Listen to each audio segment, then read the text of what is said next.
the morning of June 19th, 1944. Somewhere over the Philippine Sea, 12,000 feet above a sapphire ocean, a young Japanese pilot named Sakio Kuroiwa pushed his A6M Zero into a steep dive. Below him, an American carrier task force sprawled across the water like toys on a blue table. His training had prepared him for this moment, the decisive engagement that would turn the tide of the war. What it had not prepared him for was what he was about to discover about American engineering, about the aircraft called the Hellcat, and about how completely wrong everything he'd been taught actually was. If you're enjoying this deep dive into the story, hit the subscribe button and let us know in the comments from where in the world you are watching from today. Kuroiwa had entered combat 3 months earlier, part of the hasty pilot training program that Japan initiated, after losing so many experienced aviators at Midway and in the grinding attrition over the Solomon Islands. His instructors had taught him that Japanese aircraft were superior, lighter, more maneuverable, piloted by warriors with spiritual strength that outweighed any material advantage the enemy might possess.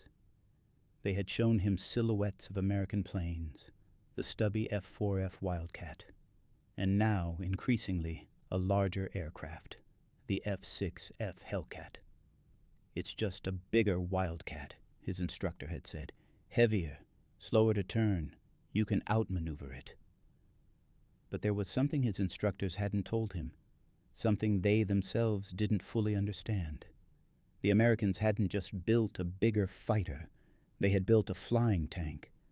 The Grumman F6F Hellcat emerged from American engineering desperation. In 1941, when Navy planners reviewed early combat reports from the Pacific, a troubling pattern emerged. The F-4F Wildcat could hold its own against the Zero in certain tactical situations, diving attacks, hit-and-run passes, but it was losing too many pilots. The Zeros were shooting down the Wildcats, but more critically, Zeros were shooting Wildcats and watching American pilots burn alive as unprotected fuel tanks exploded or bled aviation gasoline into the cockpit. The F-4F had some armor, but not enough. Not nearly enough. Lieutenant Commander Butch O'Hare, fresh from combat operations, toured the Grumman Aircraft Factory on April 22, 1942. He sat with Chief Designer Leroy Grumman and his engineering team. O'Hare described the Zero's capabilities, its climb rate, its turning radius, the way it could loop and roll in ways that seemed to defy physics. But he also described its weakness. "They burn," O'Hare said. "One good burst, and they light up like a torch. No armor, no protection. Their pilots know it, too. You can see them breaking off when they take hits, even minor damage." Grumman's team absorbed this. They were already working on a new fighter, originally conceived as an upgraded Wildcat. But O'Hare's testimony, combined with reports filtering in from across the Pacific, convinced them to make a fundamental change in design philosophy. They wouldn't try to outturn the Zero. They couldn't. American engines were powerful but heavy, and any airframe capable of carrying that power plant would be too massive for Zero-style aerobatics. Instead, they would build something that could absorb punishment, something that would bring American pilots home. The engineering challenge was immense. The Hellcat needed a 2,000 horsepower Pratt & Whitney R2800 double Wasp engine, the same engine used in the P-47 Thunderbolt. That engine alone weighed over 1 ton. Then came the armor. 212 pounds of cockpit armor, carefully positioned to protect the pilot from behind and below. Armor plates around the oil tank and oil cooler. A bullet-resistant windscreen. Not just a layer of extra glass, but engineered transparency that could stop rifle-caliber rounds.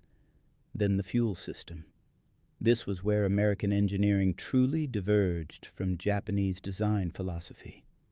The Hellcat's fuel tanks were self-sealing, constructed with multiple layers of rubber that would swell and plug holes when punctured.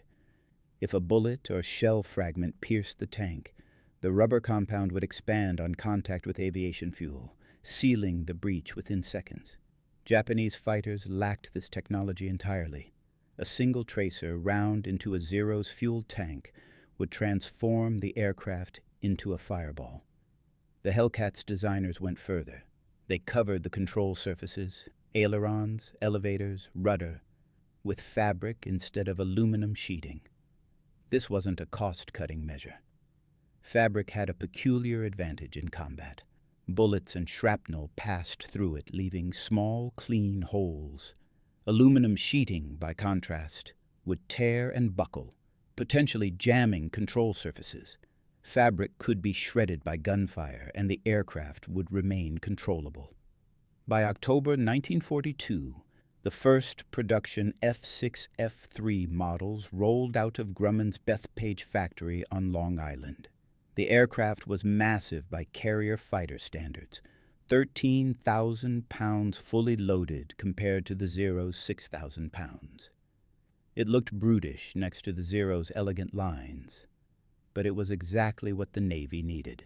The first combat-ready squadron deployed aboard USS Essex in March 1943. The Hellcat saw its baptism of fire on August 31, 1943, when aircraft from Essex and Independence raided Marcus Island. 2 Hellcats were lost to anti-aircraft fire. No Japanese fighters managed to get airborne, but this was just a prelude. November 23, 1943, over Tarawa in the Gilbert Islands, F6Fs engaged Zero fighters for the first time in significant numbers. The results shocked even the American pilots. 30 Zeros shot down, 1 Hellcat lost. The Japanese pilots at Tarawa were experienced veterans, survivors of earlier campaigns. They tried their proven tactics. The climbing loop that had destroyed so many Wildcats, the tight horizontal turn that allowed them to get on an enemy's tail. But the Hellcats didn't stall when they climbed. The 2,000 horsepower double Wasp engine pulled them through maneuvers that would have sent a Wildcat tumbling. And when Zeros did get hits, and they did get hits, something impossible happened. The Hellcats kept flying. A Zero pilot would line up a perfect deflection shot, see his tracers walking up a Hellcat's fuselage, and watch pieces fly off the American aircraft. In his experience, any fighter taking that kind of damage was finished. He would already be looking for his next target. Then, impossibly, the Hellcat would level out, or roll away, or even turn back toward him, guns blazing. The psychological impact was devastating. Japanese pilot training had instilled certain assumptions about aerial combat. Maneuverability was paramount. Speed was secondary.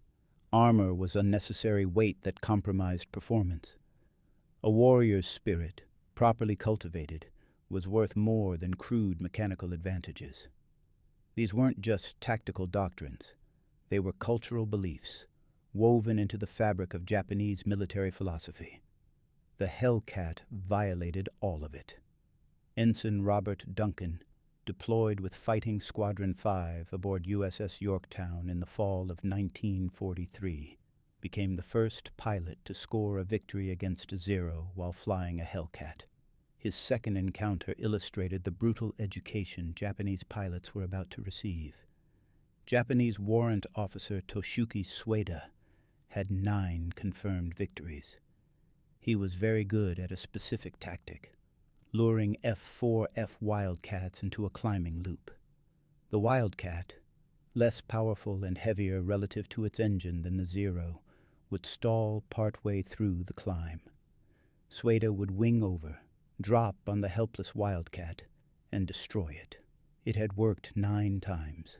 Duncan's Hellcat looked from a distance like a Wildcat. Bigger but similar in profile. Sueda initiated his climbing loop. Duncan followed. Sueda climbed, waiting for the American fighter to stall and fall away. It didn't. Duncan's Hellcat, powered by 2,000 horses instead of the Wildcat's 1,200, followed Sueda through the entire maneuver. At the top of the loop, where the Wildcat would have been wallowing helplessly, Duncan's 650 caliber machine guns opened fire. Sueda's Zero came apart in midair. This encounter was repeated hundreds of times across the Pacific in late 1943 and early 1944.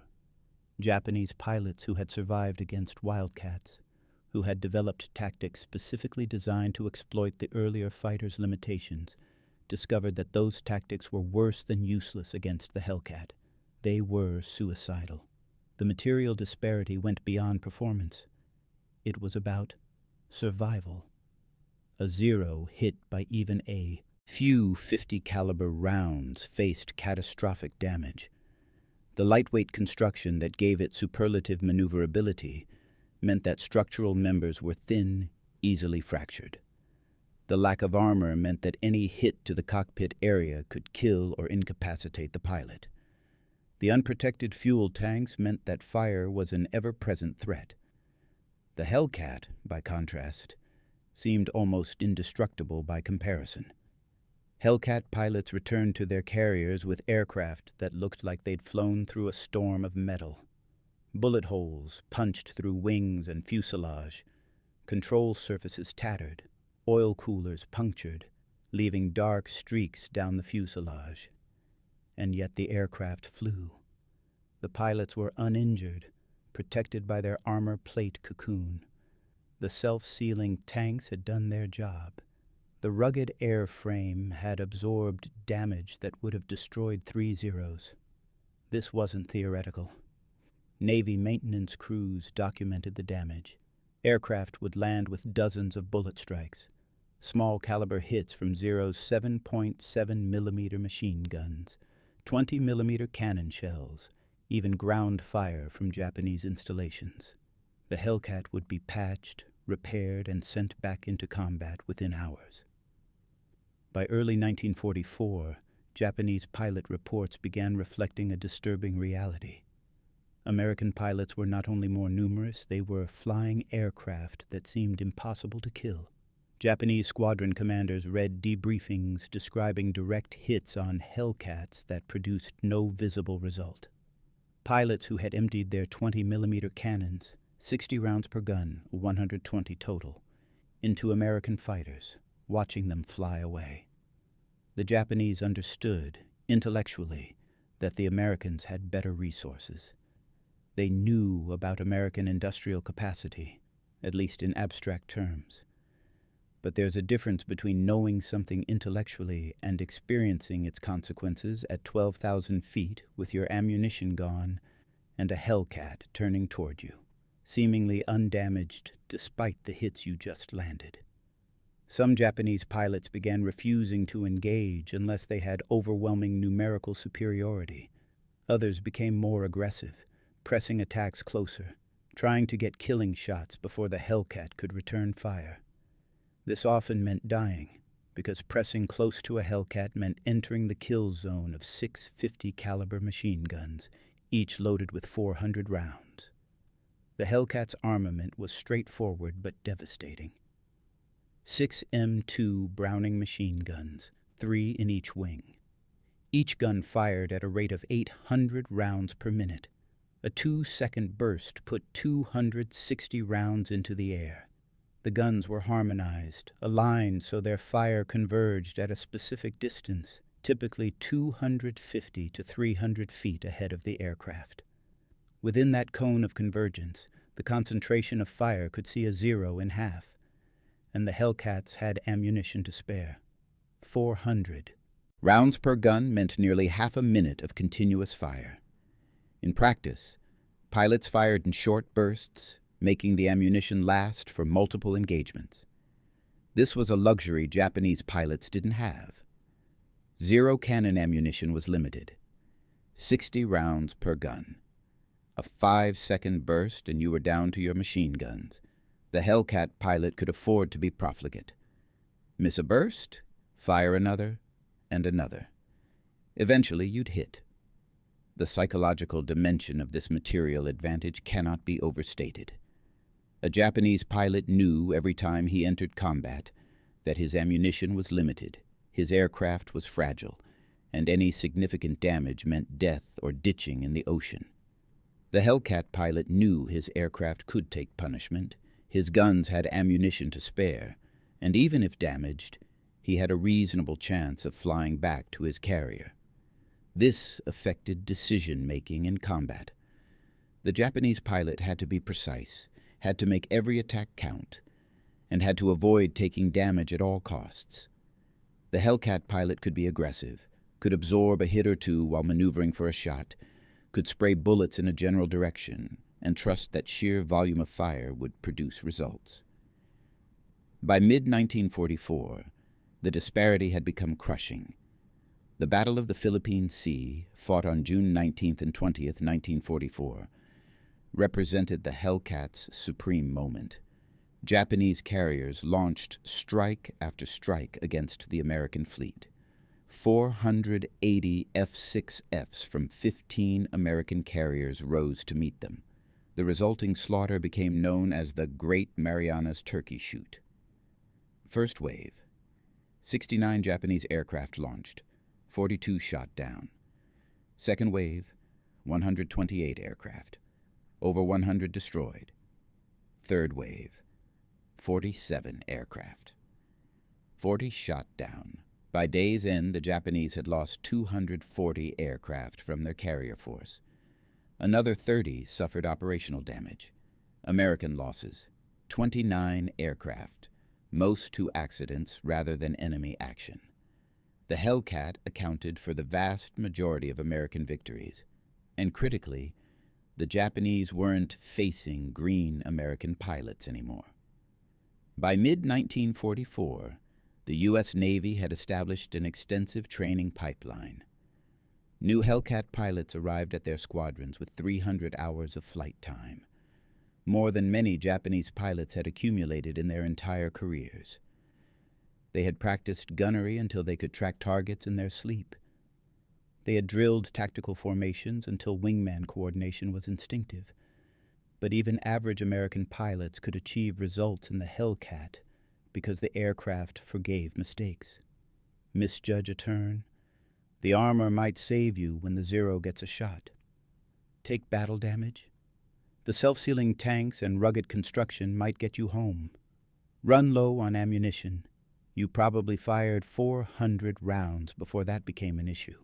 The Zero, by contrast, punished mistakes instantly and fatally. Japanese commanders recognized what was happening. Some called for newer aircraft, the J-2M Raiden, the N-1K Shiden, designs that incorporated armor and more powerful engines. But Japanese industrial capacity, already strained by the demands of a multi-front war, couldn't produce these newer designs in meaningful numbers. The Zero remained in production because it was the only fighter Japan could manufacture at scale. This created a vicious cycle. More Zeros meant more losses. More losses meant less experienced pilots. Less experienced pilots meant even more losses, because novice pilots couldn't exploit even the Zero's few remaining advantages. By late 1944, Japanese training programs had collapsed under the weight of necessity. New pilots were being sent into combat with less than 100 hours of flight time, barely enough to handle their aircraft in normal flight, much less aerial combat. These men were thrown against American pilots who were not only better trained but flying aircraft that were objectively superior in every category, except low-speed maneuverability, a category that mattered least in the high-speed, high-altitude combat that now dominated the Pacific sky. The final statistics tell the story with brutal clarity. The Hellcat accounted for 5,156 enemy aircraft destroyed during World War II, 75% of all Navy and Marine Corps air-to-air victories. Its kill-to-loss ratio in aerial combat was 19-1. 19 Japanese aircraft destroyed for every Hellcat shot down. Only 270 Hellcats were lost to enemy aircraft in aerial combat. 270 out of 12,275 built. This wasn't just superior tactics or better pilots. This material advantage made manifest American industrial capacity, American engineering philosophy, and American resources combining to create a weapons system that Japanese forces simply could not counter. But the numbers, as stark as they are, don't capture the human dimension. They don't capture what it meant to be a Japanese pilot in 1944, climbing into a Zero, knowing that the American fighters you were about to face were faster, more heavily armed, better protected, and flown by pilots who had more training, more support, and aircraft that could survive damage that would kill you instantly. They don't capture the moment when a pilot like Sakio Kuroiwa, the young man we met over the Philippine Sea that morning in June, would line up a perfect shot, see his rounds striking home, and watch in disbelief as the Hellcat simply continued flying. The title poses a question about 400 bullet hits. This specific number is difficult to verify through historical records. Combat damage reports typically noted general damage categories rather than precise hit counts. But the broader truth the number represents is undeniable. Hellcats routinely survived damage levels that would have destroyed Japanese aircraft many times over. Maintenance records from carrier air groups document individual Hellcats returning from missions with dozens of visible hits. Bullet holes through wings and tail surfaces, cannon shell impacts on armor plating, fuel tank punctures that the self-sealing system had closed, oil cooler damage that left the aircraft trailing vapor but still flying. One documented case from Fighting Squadron 15, operating from USS Essex during the Philippine campaign, describes a Hellcat that returned with 47 counted bullet and shell fragment holes. The pilot, whose name appears in the squadron record as Lieutenant J.G. Howard Miller, reported engaging 3 Zeros simultaneously. All 3 scored hits during the engagement. Miller shot down 2 and damaged the 3rd before disengaging. His aircraft's damage included 12 holes through the port wing, 8 through the starboard wing, 14 through the fuselage, 6 through the tail surfaces, and 7 through various control surfaces. The oil cooler had been punctured. One round had struck the armor plate behind his seat with enough force to dent it inward but not penetrate. The aircraft was repaired overnight and flew combat missions the next day. This wasn't exceptional. This was routine. The Japanese had no equivalent experience. When a Zero took substantial damage, the pilot either died in the aircraft or ditched and hoped for rescue. The idea of absorbing dozens of hits and simply continuing the mission was alien to their entire combat experience. Japanese ace Saburo Sakai, who survived the war and later wrote extensively about his experiences, described the growing demoralization among Japanese pilots in late 1944. Sakai himself had been severely wounded in an engagement with American aircraft in 1942, before the Hellcat even entered service. He returned to combat in 1944 and immediately noticed the change. The Americans came at us in formations that showed complete confidence, Sakai wrote after the war. Their aircraft absorbed our fire and continued attacking. Our own aircraft fell from the sky after single bursts. The numerical disparity was demoralizing enough, but worse was the knowledge that even when we achieved tactical advantage, even when we executed attacks perfectly, the American fighters often survived. Sakai described watching wingmen die in engagements where they had fired first, hit their targets, and still been shot down by aircraft that should have been falling in flames. This violated every assumption Japanese pilots had about aerial combat. In their training, in their doctrine, in their entire worldview, the warrior who struck first and struck true was supposed to prevail. But American engineering had created a situation where striking first and striking true often wasn't enough. The material gap extended beyond the aircraft themselves to every aspect of operations. American carriers could launch and recover aircraft rapidly, with well-practiced deck crews and multiple aircraft elevators. Japanese carriers, increasingly short of experienced deck personnel, suffered delays and accidents. American carriers had extensive repair facilities, machine shops, spare parts inventories. Japanese carriers made do with whatever was available, cannibalizing damaged aircraft for parts to keep others flying. American pilots who ditched near the fleet stood a good chance of rescue. The Navy had dedicated search and rescue submarines, float planes, and destroyer escorts tasked with pilot recovery. Japanese pilots who went into the water often died there, even near friendly forces, because Japan lacked the resources for extensive search and rescue operations. This created another psychological disparity. American pilots knew that even if they were shot down, even if they had to ditch, there was infrastructure designed to save them. Japanese pilots knew that going into the water probably meant death. This affected risk calculations. An American pilot might take an aggressive approach that risked battle damage because even if he had to ditch, rescue was likely. A Japanese pilot facing the same tactical situation might hesitate, knowing that any damage forcing him to ditch was effectively a death sentence. By October 1944, the Japanese had begun employing organized kamikaze attacks. This wasn't just desperation born of impending defeat. It was a rational response to an impossible situation. Japanese commanders recognized that conventional attacks against American forces were achieving minimal results at catastrophic cost. Inexperienced pilots in obsolete aircraft couldn't penetrate American fighter screens. The few who did make it through faced withering anti-aircraft fire from ships equipped with proximity-fused shells and radar-directed guns.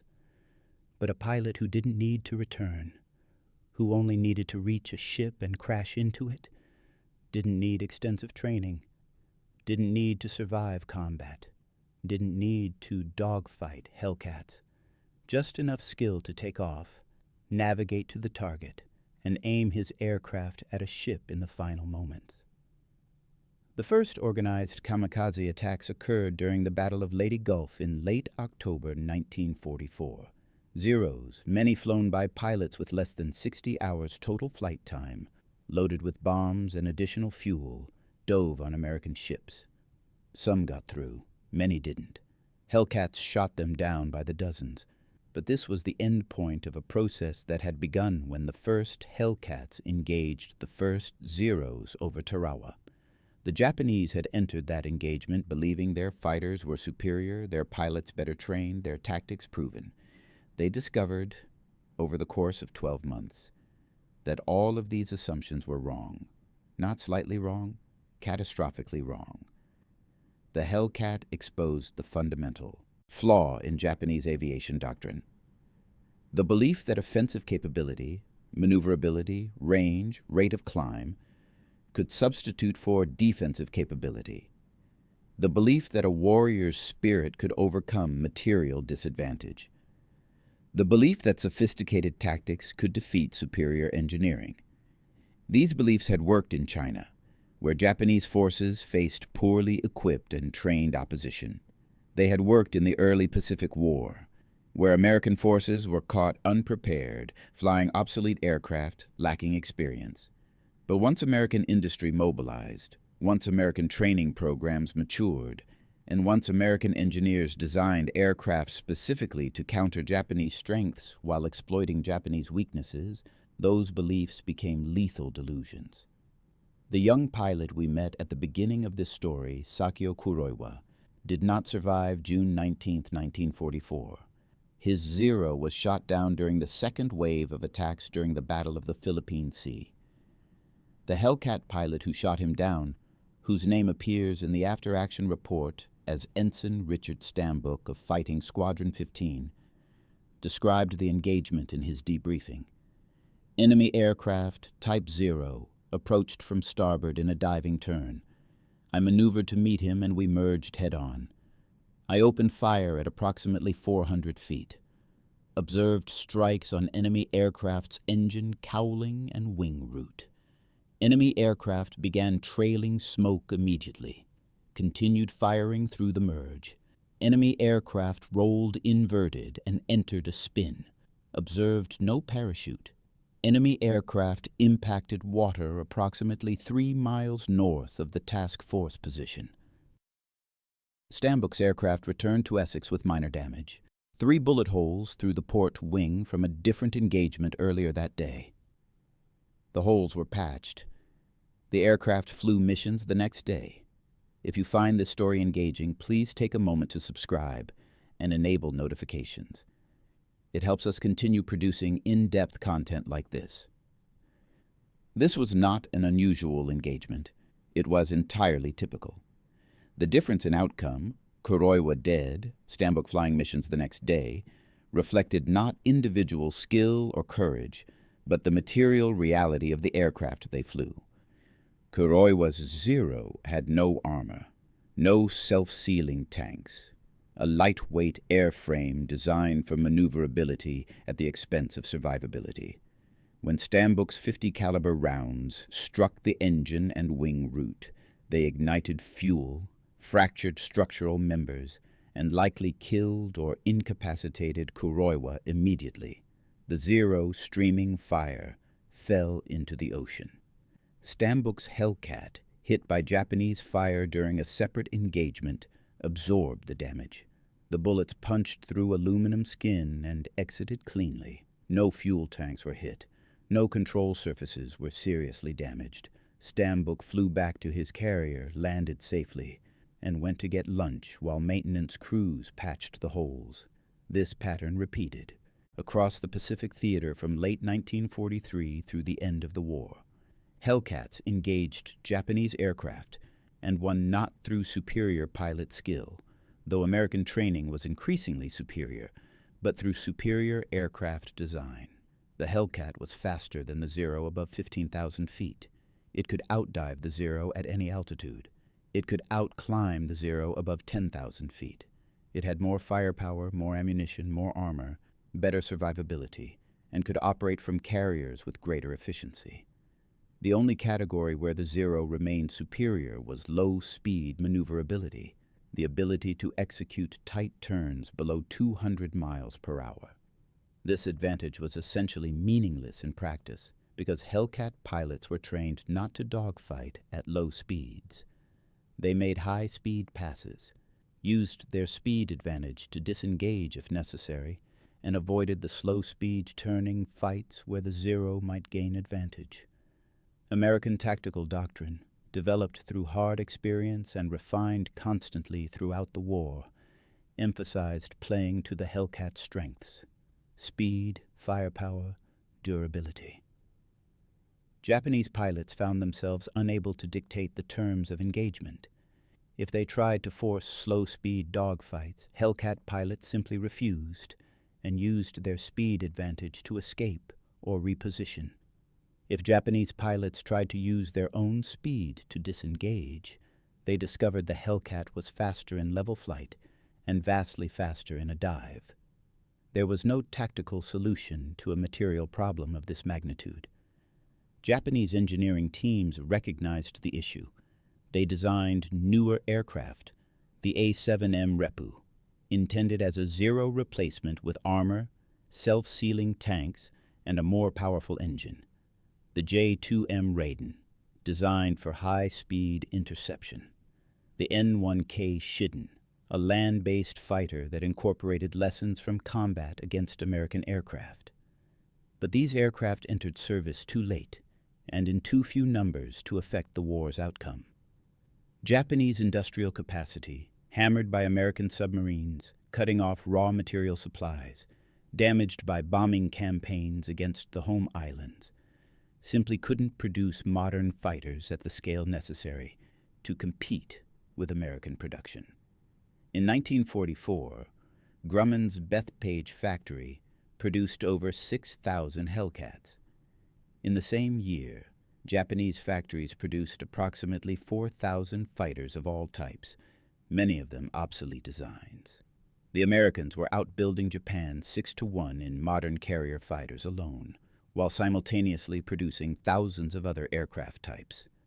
This industrial disparity meant that even if Japanese pilots achieved favorable kill ratios, which they decidedly did not, they were still losing through attrition.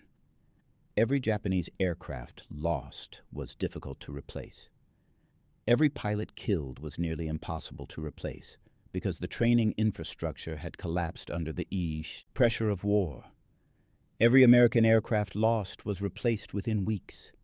Every American pilot lost was replaced by a new pilot with 300 hours of training. The structural advantage was overwhelming. By early 1945, Japanese forces had effectively conceded air superiority over the Pacific. The remaining operational carriers stayed in port, husbanding their few remaining aircraft. Land-based air forces focused on kamikaze operations because conventional tactics had proven futile. The vaunted Zero, which had dominated Pacific skies in early 1942, was relegated to suicide missions because it couldn't survive conventional air combat against Hellcats. The final months of the war saw Hellcats operating almost with impunity over Japanese territory. They escorted bombers to the home islands. They strafed ground installations. They shot down the few Japanese fighters that dared to engage. The Japanese response was limited to kamikaze attacks and desperate last stands by outnumbered and outgunned pilots flying aircraft that were obsolete by any reasonable standard. The last major air-to-air engagement involving Hellcats occurred in July 1945 during strikes against the Japanese home islands. American carriers launched hundreds of sorties against airfields and military installations. Japanese fighters rose to meet them, including some of the newer models that Japan had struggled to produce. The result was predictable. American forces claimed dozens of Japanese aircraft destroyed for minimal losses. By August 1945, when the atomic bombs fell and Japan surrendered, the Hellcat had established itself as the most successful naval fighter in history. 5,156 enemy aircraft destroyed. 19-to-1 kill ratio. 75% of all Navy and Marine Corps aerial victories. More aces created than any other American aircraft. 307 pilots achieved ace status flying Hellcats. These numbers represent individual human stories. Japanese pilots who died in the aircraft that couldn't protect them. American pilots who survived battles that should have killed them. Maintenance crews who patched bullet-riddled Hellcats and sent them back into combat. Engineers who designed armor and self-sealing tanks and rugged airframes that saved thousands of lives. The story of the Hellcat is ultimately a story about industrial warfare and the decisive advantage of material superiority. Japan entered World War II with excellent aircraft and highly trained pilots.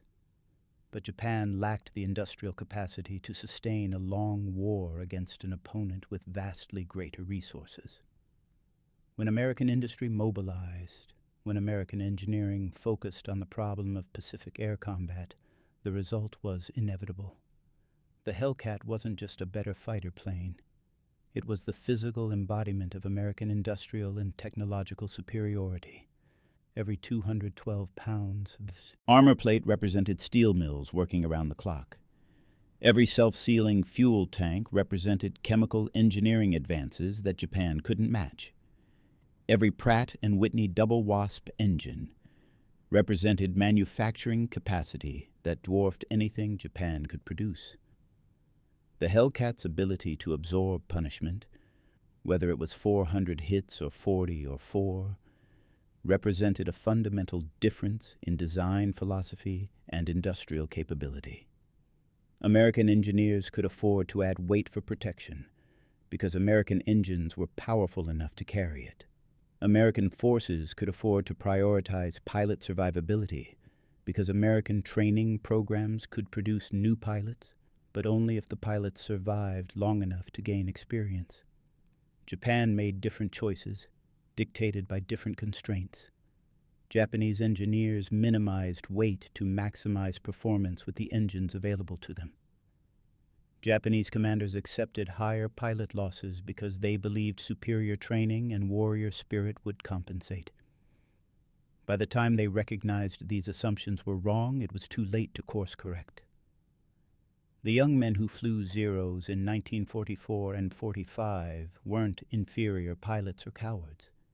They were sent into combat in aircraft that were fundamentally outmatched by an opponent who had superior resources, superior industrial capacity, and superior aircraft. Many fought with extraordinary courage and skill. It didn't matter. Courage cannot deflect 50 caliber bullets. Skill cannot overcome structural inferiority. Spirit cannot seal punctured fuel tanks. The Hellcat represented a truth about modern warfare that many military traditions struggled to accept, that industrial capacity and engineering excellence could be more decisive than individual valor or tactical sophistication, that wars between industrialized nations would be won in factories and design bureaus as much as on battlefields, that the side which could produce more, replace faster, and engineer better would eventually prevail regardless of the courage and skill of their opponents. This wasn't the war Japan expected to fight. Japanese military doctrine, shaped by decades of samurai tradition and Bushido philosophy, emphasized offensive spirit and individual martial excellence. The idea that material factors could override these spiritual advantages was almost incomprehensible within that worldview. But the Hellcat forced a brutal reckoning with material reality. No amount of training could make a Zero capable of surviving the damage a Hellcat routinely absorbed. No amount of fighting spirit could add armor plate to an airframe designed without it. No amount of tactical genius could overcome a 19-to-1 kill ratio, sustained across thousands of engagements. The psychological impact on Japanese pilots who survived long enough to recognize this reality was crushing. They had been taught that their aircraft, their training, and their warrior spirit made them superior. Combat experience revealed this to be a fatal delusion. The Americans weren't just winning through numbers, though they had numbers. They were winning through better engineering, better industrial capacity, and aircraft that simply refused to die. In post-war interviews, surviving Japanese pilots described the experience of engaging Hellcats in terms that emphasized this psychological dimension. They spoke of shooting at aircraft that seemed immune to damage, of watching American fighters absorb hits that should have been fatal and continue attacking, of the growing certainty that no matter how well they flew, how accurately they shot, or how aggressively they attacked, they were flying aircraft that couldn't compete. This demoralization was as much a weapon as the Hellcat's 650 caliber machine guns. A pilot who believes he can win fights harder. A pilot who knows his aircraft is inferior, his ammunition limited, his chances of survival minimal. That pilot hesitates, makes defensive decisions, looks for ways to avoid combat. This psychological disadvantage compounded the material disadvantage, creating a downward spiral that Japanese forces couldn't escape. The final irony is that the Hellcat achieved this dominance through unglamorous engineering rather than revolutionary design. It wasn't faster than contemporary land-based fighters. It wasn't as nimble as the Zero. It didn't have the highest top speed or the tightest turning radius or the fastest rate of climb. What it had was armor, self-sealing tanks, a rugged airframe, plenty of ammunition, and a powerful engine. Boring, practical engineering choices that saved lives and won battles. The Hellcat's designers didn't try to build the most advanced fighter imaginable. They built the most effective fighter possible given available technology and tactical requirements. They prioritized pilot survivability over maximum performance. They chose reliability over sophistication. They designed for the war they were actually fighting, rather than the war they wished they were fighting. These choices made the difference between victory and defeat, between pilots who came home and pilots who burned in aircraft that offered no protection. The legacy of the Hellcat extends beyond World War II.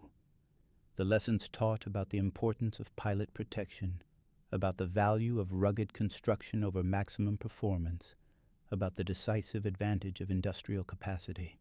These lessons shaped post-war aviation design.